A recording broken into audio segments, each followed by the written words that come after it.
J'espère que vous aimez comme moi des belles histoires. En voici une. On raconte qu'au temps biblique, il existait un prophète de Dieu, Élisée, et son serviteur. Or, les temps étaient difficiles car il y avait un roi dans un pays avoisinant qui leur faisait la guerre sans cesse, le pays où habitait Élisée. Il leur plaçait des embuscades très régulièrement, ils essayaient de les piéger, très désagréable. Élisée, il savait, il recevait comme ça les détails, il le savait.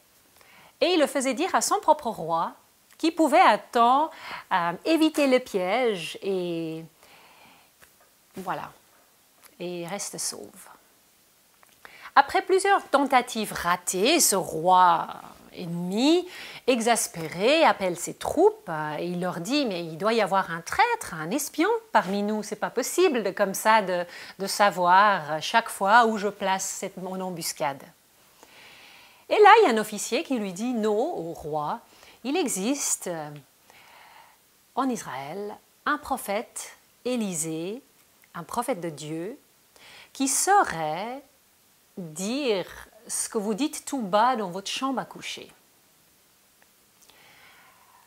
Ce roi, il décide alors voilà, il suffit d'arrêter Élisée et ça sera la fin de nos soucis. On pourrait continuer notre guerre.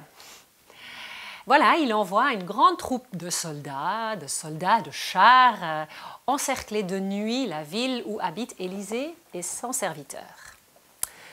Ce serviteur, le matin de bonne heure, sort faire ses travaux et il est tout affolé, il voit toute cette armée, il court vers Élisée. « Maître, maître, nous sommes fichus, nous sommes encerclés, tout va mal, tout est fini. »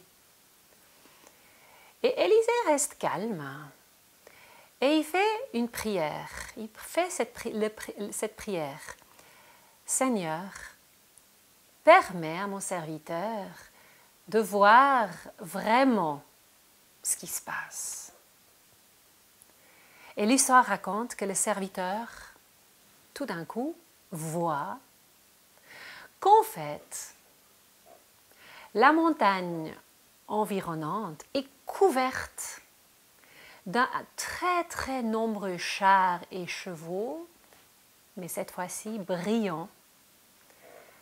L'armée céleste est là, qui les protège, qui veille sur eux, bien plus nombreux que ses ennemis dont il avait si peur. J'aime beaucoup cette histoire parce qu'elle me fait comprendre que souvent ma réalité, mes circonstances sont vraiment sombres et difficiles. Et j'aimerais, comme ce serviteur, avoir un vrai regard sur les choses pour voir qu'en fait, la vraie réalité est bien autre.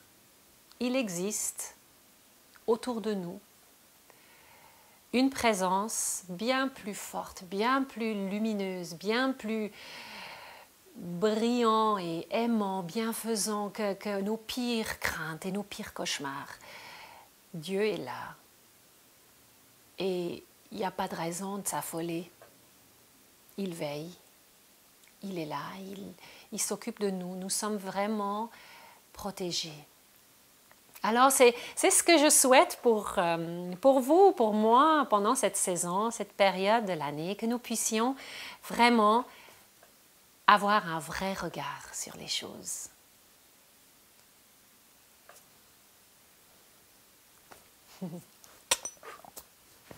Et allez voir la fin de cette histoire. C'est dans la Bible, un livre qui s'appelle 2 Rois 6, chapitre 6. Et la fin de l'histoire est tout aussi, et assez palpitante aussi.